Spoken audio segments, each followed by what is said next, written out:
Okay, hi guys. Good morning. So, আপোনালোকে এইটো blog most probably ৰাতিপুৱা চাই আছে, কিন্তু এতিয়া বাজিছে ৰাতি 1টা। আজি হৈছে 1 তাৰিখ 14 এপ্ৰিল ফুল ডে। অ'কে, চ' ৰাতি 1টা বাজিছে। এডিটিং কৰি আছোঁ। এইপিনে মেকবুকত এডিট চলি আছে, ফটো এডিট চলি আছে। এইপিনে কম্পিউটাৰত কিবা এটা বস্তু আপোনালোকক দেখাব বিচাৰিছোঁ। আজি মই একচুৱেলি ভিডিঅ' এডিট কৰি আছিলোঁ। ভিডিঅ' এডিট কৰি থাকোঁতে মই এটা বস্তু অবজাৰ্ভ কৰিছোঁ, মানে আৰু বা এটা বস্তু মই দেখা পাইছোঁ, যোনটো মানে মোৰ মনটো একদম চুই গৈছে, কৈছেনে, একদম মানে মোৰ মজা লাগি গৈছে। আৰু সেইটো হৈছে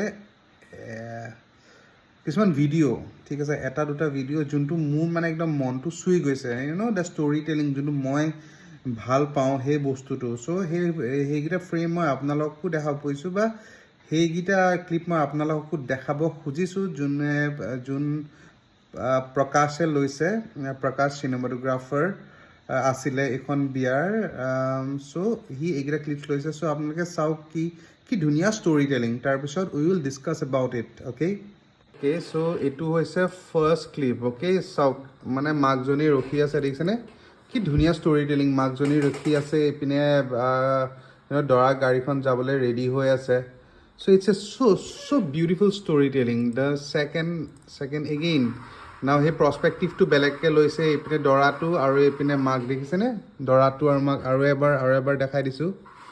এইপিনে যেনেকৈ দৰাটো আছে সেইটো ছাইডত বহি আছে, আৰু সেইপিনে মাকে যেনেকৈ চাই আছে। চ' such a beautiful frame, such a beautiful storytelling, such a beautiful observation. Now এই বস্তুটো ছেইম দেখিছেনে? গাড়ীৰ মাজেদি মাকক আৰু এইপিনে পুতেকক দেখাব ট্ৰাই কৰিছে। অ'কে, আপোনালোকে সেই 3টা ক্লিপ চালে, হয়নে?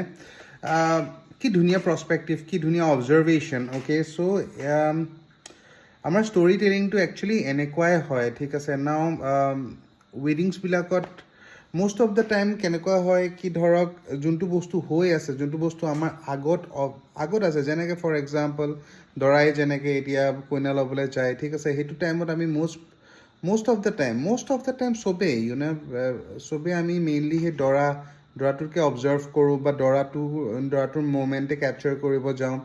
কিন্তু আমি এইটো বস্তু অবজাৰ্ভ কৰিব পাহৰি যাওঁ কি তাৰ আশে পাশে কি হৈ আছে, তাৰ এম্বিয়েঞ্চ, তাৰ ৰিলেটিভে কেনেকুৱা ৰিয়েক্ট কৰিছে, তাৰ মাকে কেনেকুৱা ৰিয়েক্ট কৰিছে, তাৰ বাপেকে কেনেকুৱা ৰিয়েক্ট কৰিছে। বিকজ যেতিয়া এটা দৰা ওলাই যায়, এখন ঘৰৰ পৰা ওলাই যায়, it's not only going to affect the emotion of only the দৰা, but also the relative, but also the sister, the mother. So it's very important that আমি তেওঁলোকৰ ষ্টৰি টেলিংটো যদি পাৰোঁ তেওঁলোকৰ ষ্টৰি টেলিংটো মানে সেইটো টাইমত অবজাৰ্ভ কৰি পেলাই কেপচাৰ কৰিব ট্ৰাই কৰোঁ।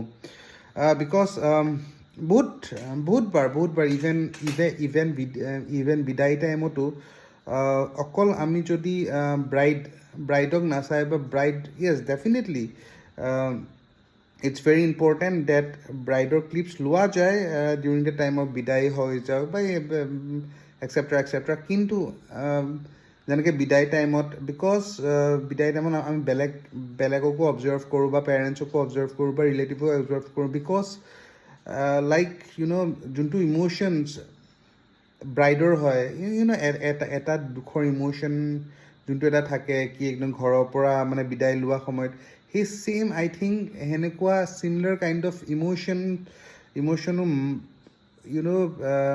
মাকৰ ভিতৰত চলি থাকিব, বা similar type of emotion of separation also' goes through her dad, right? So' সেই বস্তুটো বহুত ইম্পৰ্টেণ্ট যে আমি বেলেগ প্ৰস্পেক্টিভত ভাবিব লাগিব। চ' সেইকাৰণে মই বহুত ফটোগ্ৰাফাৰকে এই বস্তুটো মই কওঁ কি তোমালোকে ডেফিনেটলি ফটোটো মাৰা, কিন্তু ফটোটো মাৰা আগতে it's very important that you observe the surrounding, কি কোনখিনিত কেনেকুৱা ফ্ৰেম বনিব পাৰে, কোনখিনিত এতিয়া ফৰ এক্সাম্পল, ঠিক আছে, এজন এমেচ্যৰ ফটোগ্ৰাফাৰ যোন নিউলি মানে ফিল্ডত আহে, বা যোনে নিউলিকে ৱেডিং কৰা ষ্টাৰ্ট কৰিছে, তেওঁ এই বস্তুটো অবজাৰ্ভ নকৰে। বিকজ তেওঁ এই বস্তুটো ইমেজিন কৰিব মানে ইমেজিনেশ্যনত তেওঁ এই বস্তুটো আনিবই নোৱাৰিব কি এনেকুৱা এটা ফ্ৰেম আমি ল'ব পাৰোঁ বা এনেকুৱা আমি ষ্টৰি টেলিং এটা কৰিব পাৰোঁ যিহেতু প্ৰকাশ এক্সপিৰিয়েঞ্চ আৰু at the time not only experience matter but also' সি কিমান বস্তুটো অবজাৰ্ভ কৰিব পাৰে বা কিমান বস্তুটো ইমেজিন কৰিব পাৰে সি কিমান এটেণ্টিভ হয় now this things are very very important for ৱেডিং ফটোগ্ৰাফী এই বস্তুটো মই আগতেই কওঁ ঠিক আছে ফটো এখন মাৰা আগতে you need to observe you need to pay' attention কি আমি ক'ৰ পৰা কোনটো ষ্টৰি টেলিং কৰিব পাৰোঁ কোনটো ডিটেইলিঙত আনিব পাৰোঁ প্ৰকাশে চিম্পলি সেইটো টাইমত যিহেতু দৰাটো উঠিলে হয়নে দৰাটো গাড়ীত সোমালে চ' সি চিম্পলি এই কেমেৰাটো অফ কৰি পেলাই সি ধুনীয়াকৈ গাড়ীখন চাই দিব পাৰে ঠিক আছে বিকজ অলৰেডি গাড়ীত দৰাটো উঠিছে কিন্তু সি সেইটো নকৰি পেলাই সি বিচাৰিছে কি মই বেলেগ ষ্টৰি ক'ৰ পৰা পাওঁ ৰাইট চ' সেই বস্তুটো also' very important date we have to try to find stories we have to try to find stories in ৱেডিং ঠিক আছে অকল তুমি এটা প্ৰস্পেক্টিভত চালেই নহ'ব অকল তুমি দৰাৰ প্ৰস্পেক্টিভ বা কইনাৰ প্ৰস্পেক্টিভত লৈ পেলাই যদি তুমি এখন ৱেডিং কৰিব যোৱা দেন তুমি সেই সিমান ভাল ষ্টৰি টেলিং নাপাবও পাৰা so' it's very very important that তুমি বস্তুখিনি এটেণ্টিভ থাকা তুমি চাৰিওপিনে নিজৰ চকু দিয়া আৰু চাৰিওপিনে এটেনশ্যন পে' কৰা মাইনিউট ডিটেইলছ কি ক'ত কি হৈ আছে কেতিয়াবা এনেকুৱাও হয় কি ধৰা কেতিয়াবা এনেকুৱাও হয় কি যোনটো ষ্টৰি ঠিক আছে যোনটো ষ্টৰি ধৰা আমি পেণ্ডেলৰ ভিতৰত নাপাওঁ সেইটো ষ্টৰি